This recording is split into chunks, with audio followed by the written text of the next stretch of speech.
In September 1944, the Allied High Command launched one of the most daring and controversial operations of World War II.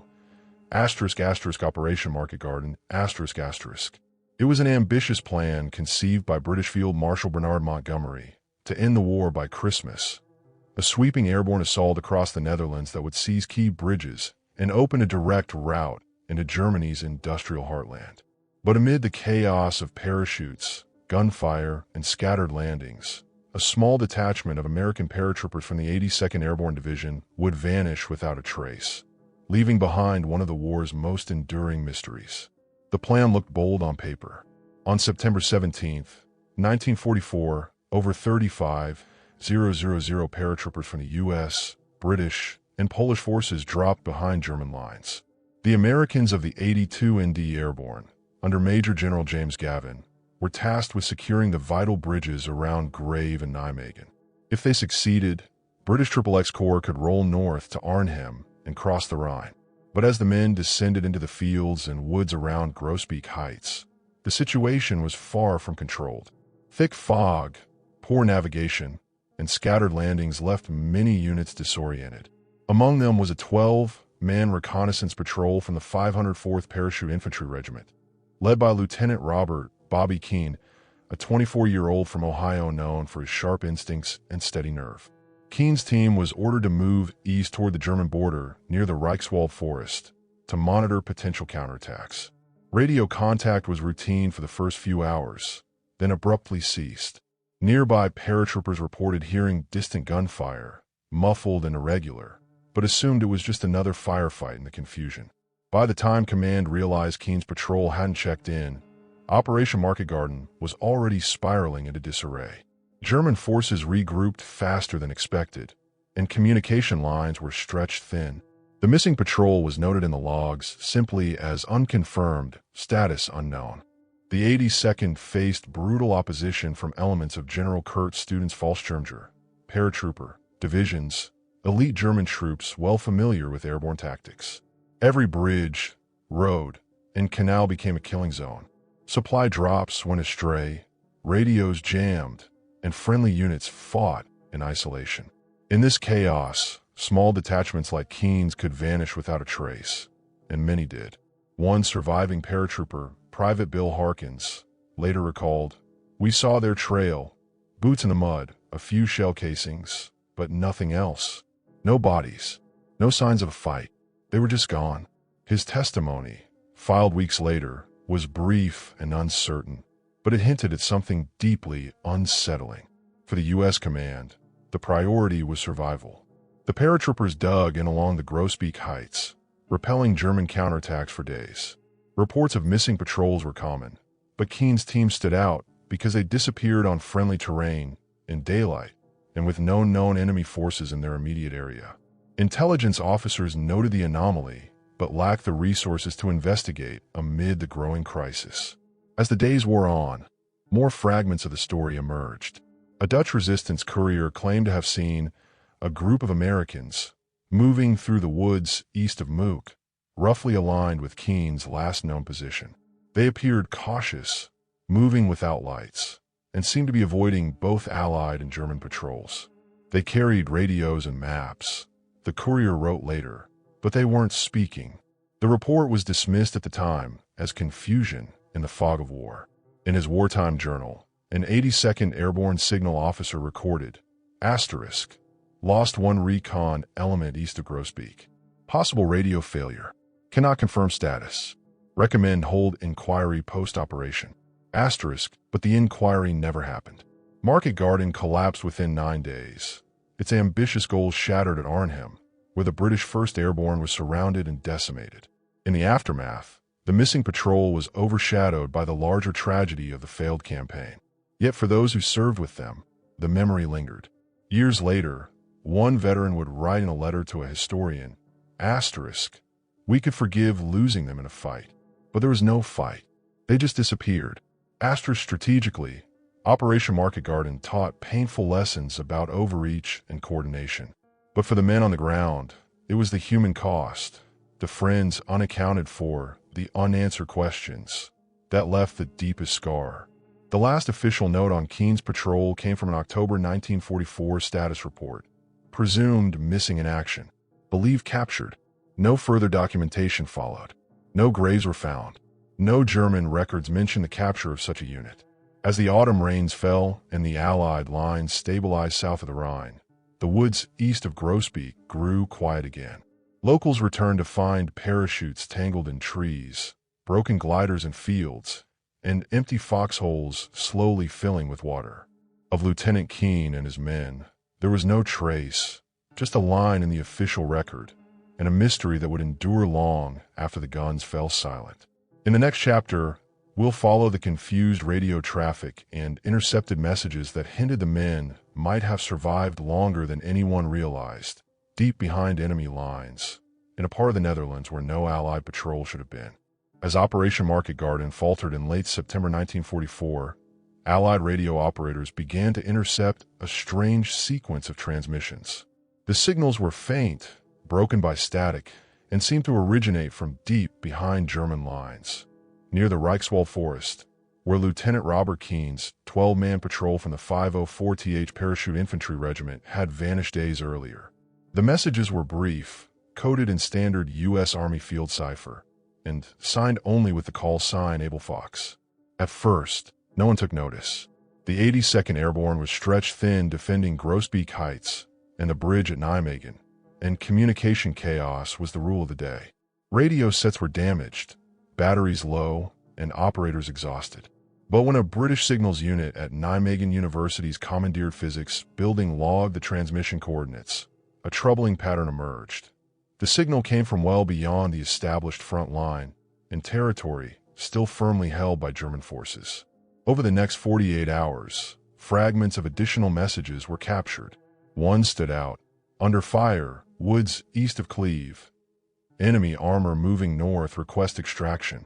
The message was time-stamped September 21st, 1944, 4 days after the patrol disappeared. No Allied unit was reported operating in that area, and by that time, German reinforcements, including elements of the 116th Panzer Division, were already pushing back against the airborne bridgeheads. An American signals sergeant, Tom Ellison, remembered the moment vividly in a 1951 interview. "We thought it had to be them, Keen's men. Nobody else was out there. But when we relayed the coordinates, HQ told us it was impossible. That area was crawling with Germans. They said the signal must have been a bounce or a captured set." Still, the uncertainty gnawed at the staff. The OSS liaison officer attached to the 82nd, Captain Harold M. Dane, quietly requested a cross-check against enemy radio intercepts. German communication logs from that week, later recovered from Wehrmacht archives, do indeed note Allied short-range signal activity east of the front, though they dismiss it as electronic interference. Whatever it was, both sides heard it. By the time British XXX Corps reached Nijmegen on September 20, Market Garden was unraveling. The bridge at Arnhem had fallen. Supplies ran low. The weather turned. In that growing sense of failure, the mystery of the missing patrol became a low priority, just another unresolved report in a sea of lost men and broken equipment. Yet a few officers refused to let it go. Major General James Gavin, the 82 ND's commanding officer, made a personal note in his field journal. Missing Patrol 504th, possible still active behind lines, maybe attempting to exfiltrate south, maintain passive listening. Those words would later appear in the declassified Market Garden Operational Summary No. 7. But the follow-up is missing, pages removed, possibly by the intelligence branch when the war ended. As days passed, rumors spread through the ranks. Some claimed the missing men had linked up with Dutch resistance fighters. Others said they'd been captured and executed by SS troops. A few even whispered that the Americans had stumbled upon something, an installation, a convoy, a secret unit, that no one was meant to find. The truth was obscured by the fog of war and the fast-moving front lines. A Dutch farmer from Groesbeek, interviewed after the war, recalled hearing American voices and muffled explosions in the woods near Kranenburg around that same week. It sounded like men trying to escape, he said. Then it stopped. The forest went quiet again. In November 1944, when the Allies finally advanced past the Reichswald, reconnaissance patrols searched the area. They found empty foxholes, a rusted American M1 helmet, and torn map fragments marked with OSS grid references, coordinates that shouldn't have been in the hands of regular infantry. The discovery puzzled investigators, but as winter set in and attention shifted to the Ardennes, the inquiry was quietly dropped. Years later, declassified communications from Bletchley Park confirmed that the Able Fox transmissions were genuine and authenticated by signal frequency and call signature. The origin, however, remained inconclusive. Some analysts suggested the paratroopers might have commandeered a local resistance radio and attempted to report their position. Others believed the signals were deliberate disinformation sent by the Germans, exploiting captured equipment. Whatever the case, the timing was precise. The last intercepted message was logged at 22:10 hours on September 22, reading only, "Out of range, burning, God help." The message cut mid-sentence. No further transmissions followed. To modern historians, the Able Fox incident stands as one of Market Garden's many unresolved mysteries, an intersection of bravery, chaos, and intelligence warfare in a campaign defined by overconfidence. As one historian noted, asterisk, in the static between victory and defeat, some voices are lost forever. Asterisk, but in this story, those voices seem to call from beyond the maps, from a place no Allied soldier was supposed to be. And as the operation collapsed, so too did the official effort to find them. In the next chapter, we'll follow the aftermath, what recovery teams found when they entered the Reichswald weeks later, and the eerie absence that only deepened the mystery of the vanished patrol. When the rains came in early October 1944, the once dusty fields of Groesbeek turned to mud, and the Allied advance ground to a halt. Operation Market Garden was over, its bridges either lost or too costly to hold. The 82nd Airborne remained in the Netherlands to defend the high ground, while British engineers cleared wreckage from the shattered crossings. But in the background, a quieter search was underway for the 12 missing paratroopers of Lieutenant Robert Keene's patrol. The 82 ND's intelligence staff ordered a limited reconnaissance sweep of the area east of Mook, extending toward the Reichswald forest, where the final Able Fox transmissions had supposedly originated. The task fell to a composite unit of pathfinders and engineers, led by Captain James L. Rogers, whose orders were simple: recover bodies, confirm enemy positions, and retrieve any Allied equipment that could still be salvaged. What they found defied expectations. The patrol discovered a series of shallow foxholes and defensive scrapes just inside the tree line. Nearby, they recovered a broken SCR-300 radio, its antenna snapped cleanly, and a cluster of unspent .30 caliber cartridges lying in neat piles. There were no signs of a firefight, no blood, no shell craters, no footprints leading out. As one soldier later wrote in his field report, it was as if they set their gear down and vanished. Captain Rogers documented the site meticulously. His handwritten notes, recovered decades later from U.S. National Archives Box 2143, B, read, "Site consistent with temporary defensive position. No bodies. No tracks beyond tree perimeter. Rations intact. Fire pits unused. No indication of enemy approach." The Dutch locals confirmed that they had seen flashes and smoke in the woods about 10 days prior, followed by nothing. They assumed it had been another skirmish. Yet when questioned closely, one farmer near Kranenburg mentioned something unusual. "We saw men in American uniforms moving single file toward the forest, but there was no gunfire. They carried their rifles at the ready, but they didn't look like men retreating. They looked like men on a mission." The atmosphere among the recovery team grew uneasy. Every soldier had seen combat chaos before. Men lost to shell fire, cut off by enemy patrols, even buried unknowingly by friendly artillery. But this was different. Everything suggested intentional movement, a deliberate withdrawal into the woods, followed by complete silence. Later that week, Rogers' men stumbled upon something stranger still, a set of OSS-marked map overlays, laminated sheets used for covert operations, hidden under a rotting log near the forest's edge. The overlays corresponded to enemy supply routes along the Reichswald, Cleve corridor, data that regular infantry units would never carry. Rogers turned the materials over to Divisional Intelligence, but when he inquired about them days later, he was told they had been redirected to higher authority. In a private letter home, Rogers confided, "I don't think those men got lost. I think they were sent somewhere, and no one wants to admit it." Back at Grosbeak, Major General Gavin's staff prepared the official report. Patrol presumed captured or Kia east of Mook. No recoveries made. But internally, officers debated whether the unit might have been diverted by OSS handlers for a covert reconnaissance mission behind German lines. A mission so secret that even their own division wasn't informed. Such operations weren't unheard of in late 1944, as Allied intelligence sought to map German defensive shifts ahead of the Siegfried Line. Yet the logistics didn't fit. Keen's patrol carried standard infantry gear, not the specialized equipment typical of OSS agents. And if they'd been working under secret orders, why the standard 80-second call signs and codes? Sergeant Bill Harkins, one of the few who searched the site firsthand, gave a stark recollection in a 1978 oral history. "I saw their packs lined up against a tree, just like they'd taken a break and never came back. Rations still sealed. Not even a cigarette, but I've seen men disappear in battle, but never like that." By the time the 82nd rotated back to France for refit in November, the incident had faded into the mass of Market Garden's unsolved losses. The missing patrol's families were notified simply, "Missing in action, Netherlands." Still, whispers persisted among veterans that something about the report had been changed. A few swore they saw men in civilian clothes, probably intelligence types, collecting items from the site after the regular troops had pulled out. Others claimed that the OSS had ordered the forest sealed off for a week under the pretext of mine clearing. Whether those claims were true or not, the Reichswald site became off-limits soon after.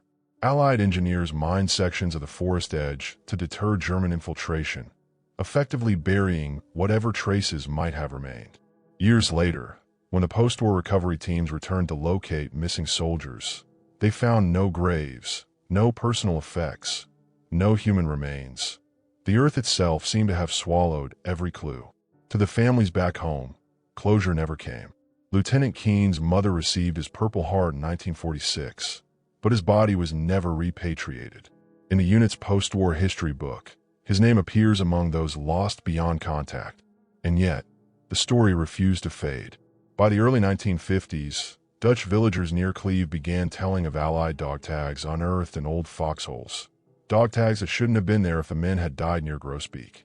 In the next chapter, we'll follow those civilian reports and the emerging rumors of American soldiers seen in German-held territory, possibly weeks after Market Garden had already failed, raising the haunting question of whether Keen's patrol had truly vanished or had gone underground in a mission no one was meant to know about.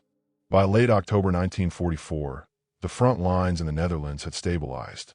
The Allies held Nijmegen and Grosbeak, while the Germans dug in behind the Reichswald forest, preparing their defenses for what would become the Battle of the Rhineland. Amid the uneasy stalemate, reports began filtering in from Dutch civilians. Claims of American soldiers seen deep in occupied territory weeks after Lieutenant Keen's patrol had vanished. The first came from a farmer near Cleve, who told British military police that he'd given bread to 3 young Americans dressed in worn, muddy uniforms. They carried rifles wrapped in cloth and moved only at night. A second account, from a schoolteacher in Kranenburg, described men with U.S. patches passing through her village under the cover of fog, escorted by what she believed were Dutch resistance fighters. When questioned by Allied intelligence, she added, "They said nothing. One of them looked sick, like he hadn't eaten in days." Initially, these stories were dismissed as confusion or rumor. Many locals mistook German paratroopers or escaped POWs for Americans. But in November, a Dutch resistance operative named Willem de Bruin, who had worked with the OSS Special Operations Branch, submitted a written report that caught attention. He claimed that a small group of American soldiers had been moved secretly through the Reichswald by the resistance after a failed reconnaissance mission near Mook. De Bruin's report, preserved in post-war archives, included a telling line. They said they were from Grosbeak, part of an operation no one was to speak of. One of them mentioned meeting an American with no insignia, who told them to keep going east. That one sentence lit a spark of speculation within Allied intelligence circles. Could Keene's patrol have stumbled upon an unsanctioned OSS mission? The Office of Strategic Services, America's wartime intelligence agency, had indeed been active in the Netherlands at the time. Their agents, often operating in plain clothes or mismatched uniforms, worked with resistance networks to map German troop movements and identify fuel depots. Many of these missions were so secret that even frontline commanders were never briefed. A declassified OSS memo from late 1944 mentions unaccounted American personnel in Reichswald sector, possibly linked to Operation Windfall. Yet there is no surviving documentation of an Operation Windfall. The few references that exist were redacted in the 1950s, with entire pages blacked out. Back on the ground, Allied patrols did attempt to confirm the sightings. In December, a British reconnaissance team from the 43 RD Wessex Division searched the southern edge of the forest. They found remnants of an American first aid pouch and a torn map annotated in English. The map bore coordinates along the Cleve-Gotch Road, precisely where German supply convoys operated. One British corporal who took part in the search later recalled, "It looked like someone had been watching the road from the woods. There were impressions in the mud, boot prints, small fires, and a signal mirror half buried under leaves. But no bodies and no sign of living men." The U.S. Army's official stance remained firm. The 504th Patrol was presumed captured. But within the OSS, whispers grew that the men had been recruited or coerced into supporting an off-the-books reconnaissance mission gone wrong. This theory gained traction when, after the war, German POW interrogations revealed that the Wehrmacht had reported Allied infiltrators dressed as paratroopers captured near Bedburghout, a few miles from Cleve. However, the Germans' records contained no names, no dog tags, and no unit identifiers. Only a cryptic note that the prisoners were transferred to SS custody, Reichswald sector. Those men were never seen again. If true, it meant Keene's patrol had survived their initial disappearance, navigated through occupied forest land for days, and possibly come into contact with OSS operatives before falling into enemy hands. But without documentation, the story remained in the shadows, half rumor, half suppressed truth. In 1946, an American historian attached to the Army's European Command interviewed local resistance veterans in the Nijmegen area. One, a courier named Anja Meyer, spoke quietly of a lost American patrol that had been promised rescue but never received it. "They waited in the woods for days," she said. "Then the Germans came. We couldn't help. There were too many." It's unclear whether her account referred to Keene's men or another missing group altogether. But her testimony, along with De Bruyn's and several OSS file fragments, formed a mosaic of possibility that the vanished patrol may have become accidental participants in a clandestine mission, buried under layers of secrecy. The historical lesson was sobering. In the chaos of war, even the best-trained soldiers could become pawns in intelligence games too large to see. As one OSS veteran later reflected, "We called them assets, but they were men. And sometimes, the line between a mission and a disappearance was only a radio signal away." For decades, the U.S. Army listed Keene's patrol as MIA, Netherlands. No official investigation followed, but rumors of American involvement in unauthorized cross-border operations continued to circulate among veteran circles and post-war intelligence historians. In the next chapter, we'll explore those post-war interrogations and the chilling German records that mention captured Allied infiltrators who matched Keene's description, records that vanished just as mysteriously as the men themselves. When the war finally ended in May 1945, Europe exhaled, but not everyone had answers. Among the mountain of Allied intelligence documents awaiting review were a handful of German interrogation reports gathered from captured Wehrmacht and SS officers. One file, stamped "Recovered, 1946, Schaef G2 Division," contained references to enemy infiltrators wearing American airborne insignia, captured near Cleve during the last week of September 1944. The description was chillingly familiar. A dozen men, armed with U.S. carbines, carrying radios, and refusing to speak, even under threat. The report claimed these men were turned over to SS Sturmbannführer Wilhelm Harzer, commander of an ad hoc Kampfgruppe operating in the Reichswald sector. Harzer's unit, a mix of Waffen-SS and paratrooper elements, was notorious for its ruthlessness. In a post-war interrogation, Harzer admitted, "We captured Americans near the front who were not in uniform as expected. Their insignia was partial, inconsistent. They would not give their names or ranks." Pressed for details. Harzer said they were handed over to SS intelligence in Gotch for evaluation. No records of such prisoners exist in any official Allied POW database. In 1947, a British war crimes investigation unit reviewed Harzer's testimony. One investigator noted, "No corresponding prisoners from this capture can be identified. Records cease after transfer to SD, Sicherheitsdienst. Fate unknown." The file was marked unresolved and quietly archived. Meanwhile, back in the United States, families of the missing 504th men received their final letters from the War Department. Missing in action, presumed dead. For them, the war had ended without closure. But behind closed doors, U.S. intelligence officials were beginning to piece together a darker possibility, that the men had been caught up in a covert reconnaissance operation so sensitive it was never officially recorded. In 1950, a cache of declassified OSS documents briefly reignited interest. Among them was a memo titled Post-Market Garden Field Activity, Northwest Europe, containing the line, "Subject: Loss of contact with Field Asset Group, Reichswald Sector, September 22, 1944. Designation unknown. Operation terminated." The memo was unsigned. Entire sections were blacked out, but the timeline matched perfectly. The use of Field Asset Group strongly implied an OSS-sponsored detachment, though whether Keene's patrol had volunteered, been seconded, or simply gone missing and co-opted was impossible to prove. A young historian named Arthur Klein, working with the U.S. Army's Historical Division, pressed for clarification. He wrote, "There is compelling circumstantial evidence that the missing 504th Patrol was operating under or adjacent to OSS authority. Why has no statement been made?" His request was denied. Shortly thereafter, Klein's research access was revoked. Decades later, when portions of the OSS archives were released under the Freedom of Information Act, references to lost market garden assets surfaced, but with entire paragraphs censored. One surviving line read, "Recovery impossible. Information compartmentalized beyond theater command." In intelligence terms, that was as close to confirmation as anyone would ever get.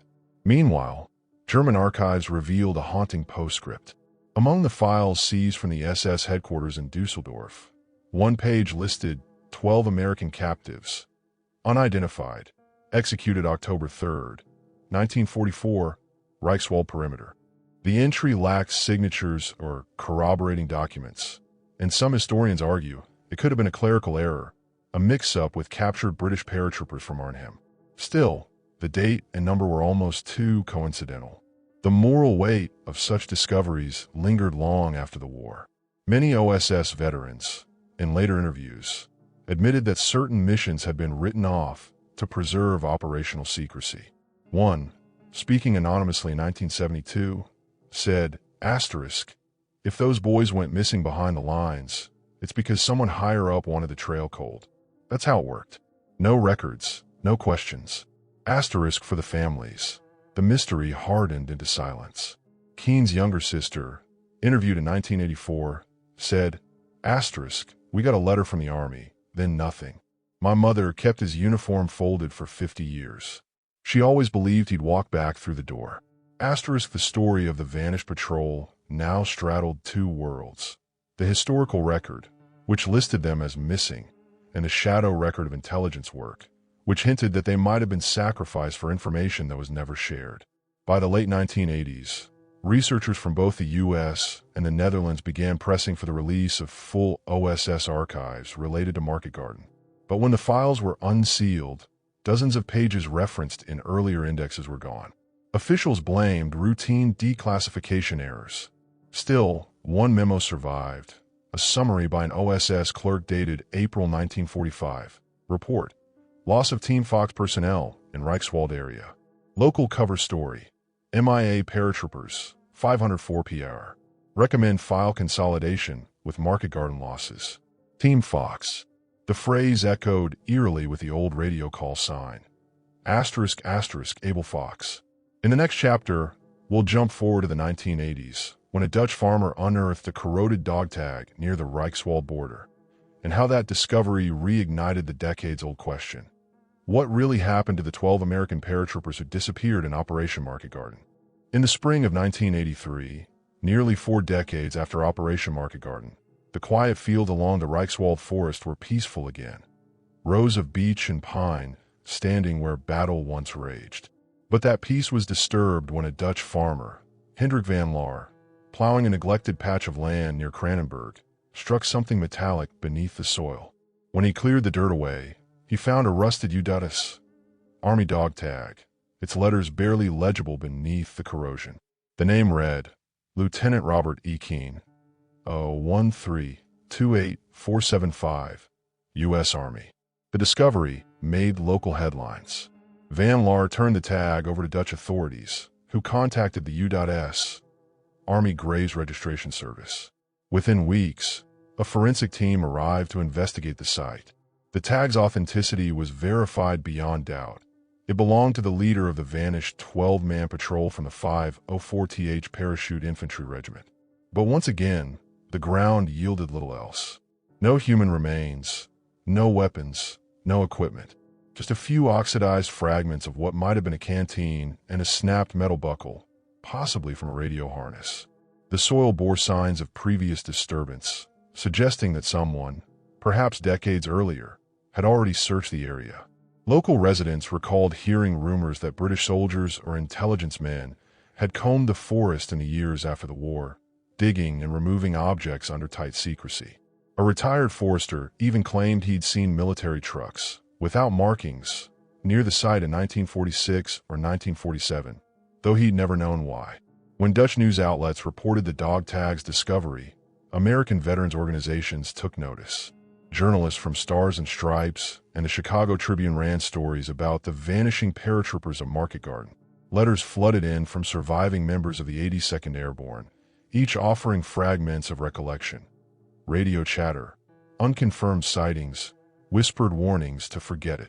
One veteran wrote, asterisk, we were told not to ask about Keene's men, just that they'd gone off the map.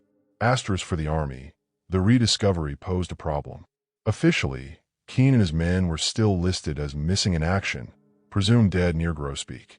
The new evidence placed them several miles east, inside what had been German-held territory, directly contradicting the wartime reports. Quietly, the U.S. Defense Department reopened a limited archival review, hoping to locate any surviving intelligence files connected to the patrol. What they found deepened the mystery.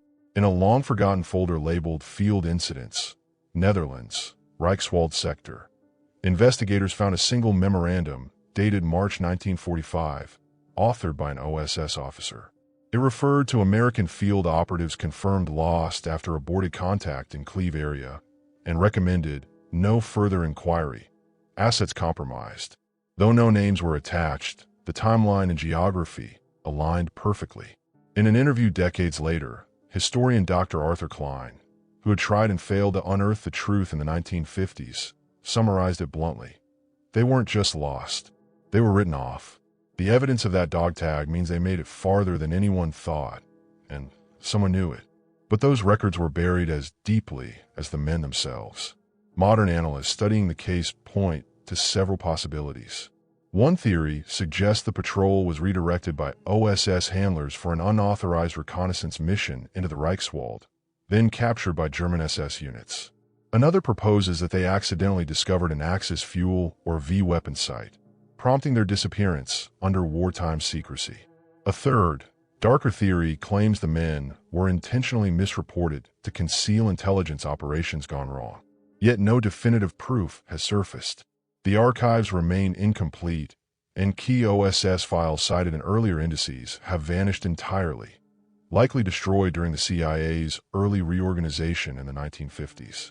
For Keene's family, the discovery brought mixed emotions. His sister, interviewed in 1985, stood by his service photo and said softly, asterisk, if this was all that's left, at least now we know where he was. Maybe that's enough. Asterisk in 1990, the dog tag was transferred to the 82 ND Airborne Division Museum at Fort Liberty, then Fort Bragg, displayed beneath a simple inscription, asterisk Lieutenant Robert E. Keene, 504th PR. Missing during Operation Market Garden, September 1944. Found 1983, near Reichswald Forest, Germany. Final fate, unknown. Asterisk the case remains open in both U.S. and Dutch military archives, listed under unresolved combat losses. Every few years, amateur historians revisit the site, sifting through the earth for relics or clues, but nothing new has been found. Standing at the edge of the Reichswald today, it's difficult to imagine the chaos that once filled these quiet woods. Birds sing where mortars once fell. The forest hides its secrets well. Perhaps it is fitting. Some mysteries from war were never meant to be solved, only remembered. And so the story of Lieutenant Keene and his 12 paratroopers endures, suspended between history and silence. A final echo of Operation Market Garden's bold ambitions and tragic cost. Abel Fox, out of range, burning. The last transmission still drifts through history, fading into static, carrying with it the unanswered question that has haunted soldiers and historians alike. What really happened to the vanishing American paratroopers at Market Garden?